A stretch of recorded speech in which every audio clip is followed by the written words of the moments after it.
Well, if you change nothing, nothing will change, right? Is that true? Yeah. So what's the old saying of, the only thing in life that is constant is change, right? Is change. And, us in healthcare, we know what change is all about. And if the last 3 years have taught us anything, is that change, even hour by hour or minute by minute, is inevitable. Yeah. So we, as nursing professionals, are taught to be lifelong learners, right? We're taught to be at the helm of change management. Easier said than done sometimes, right? Sometimes it's hard to corral the cats and bring them in and have them understand the why behind change. But we recognize that if we wanted to be successful in 5, 10, 15 years down the road in a value-based system, we needed to change. Yep. We needed to do things differently.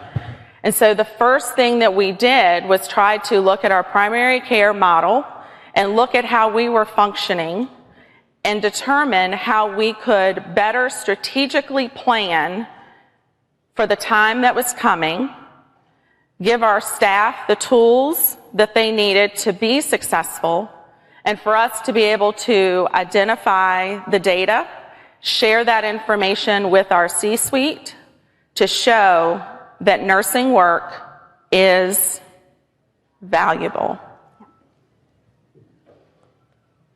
All right, so me being who I am, I went to my bookshelf and pulled out my trusty dusty copy of Crossing the Quality Chasm. Are we still using this book, my friends in academia? Am I totally out of date here? I knew that whatever we designed at a bare minimum needed to meet the 6 domains of healthcare quality, right? Needed to be safe, effective, patient-centered, equitable, timely, and efficient, right? At a minimum, had to be those things. But I also knew that wasn't enough. We had to look at the triple aim, which is now the quintuple aim. Do not say that after a few glasses of wine, folks. Just don't attempt it. It also includes workforce safety and health equity now. It makes a nice 5-point star. But we knew that the 6 domains in experience of care was not enough. We also knew that we needed to address the health and wellness of our population, so we needed population health. We also, because value-based care is not coming anymore, it's here, right? We needed per capita costs. So we needed the triple aim, and now that we've got work for safety and health equity, the quintuple aim is at our doorstep. So this was important. It also aligned real nice and neatly with our foundational nursing theory at Centera, Orum's theory of self-care, and helping our patients be their best care managers themselves, right?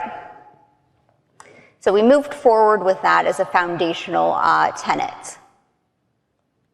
So what does all this mean, all of these buzzwords, all of this stuff? What does this mean for direct care nurses as we started to formulate this realignment? Well, I would argue direct care nurses, RNs, LPNs, gosh, even our social workers, our MAs, and some of our other clinical support folks, PharmDs in our practices, are uniquely positioned to meet patients where they're at. And I don't mean physically, though it could be physically, but metaphorically, where they're at, to help patients reach optimal health through several things, whether it's system navigation, right, education, health coaching, and care coordination, right? I think somebody said, who knew healthcare could be so complicated? It's complicated. I have a terminal degree in it, and I think it's really complicated. complicated, right? I struggle with it sometimes. I'm like, I have to go where for what? When? Okay. It's really complicated. I think a great example that recently came out of one of our clinics in Northeast North Carolina was a nurse who received a referral for diabetes care management through chronic care management. This guy's A1C was off the charts. It was 17.6. You heard me right, 17.6. And she got the referral, met this young man, and turns out he lives in a shack, didn't have electricity, no running water. He was boiling water just to heat his hands up so he could get his blood flowing enough so he could get a finger stick. Enough blood for a finger stick. Long story short, as one of my ICMs, Betty, likes to say, after an SDOH assessment and 4 months of work with this patient and several community resources later, this nurse met that patient where he's at, and you know what his blood sugar is now, his A1C? Aaron, what's his A1C? 6.2.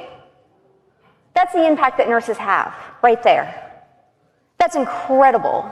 She met this bipolar man where he's at, in his shack, in Northeast North Carolina.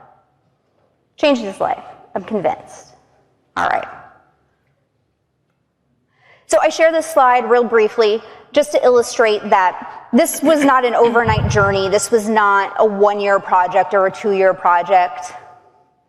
Ladies and gentlemen, this has been a journey.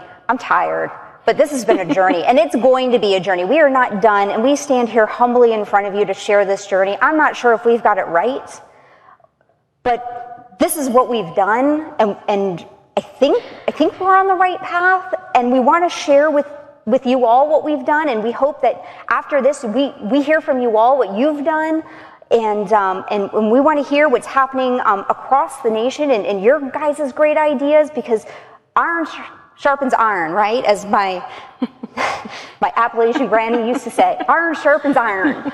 All right, so in September 2018 we began our work. 2019 is when we implemented our first centralized model. 2020 is when the first dashboard launched. 2021, we scaled to additional markets. 2022, our first chronic care management dashboard launched, and then not pictured here, 2 weeks ago, the second edition of our dashboard launched, and we have those screenshots to share with you today. All right. So, primary care RN resource alignment.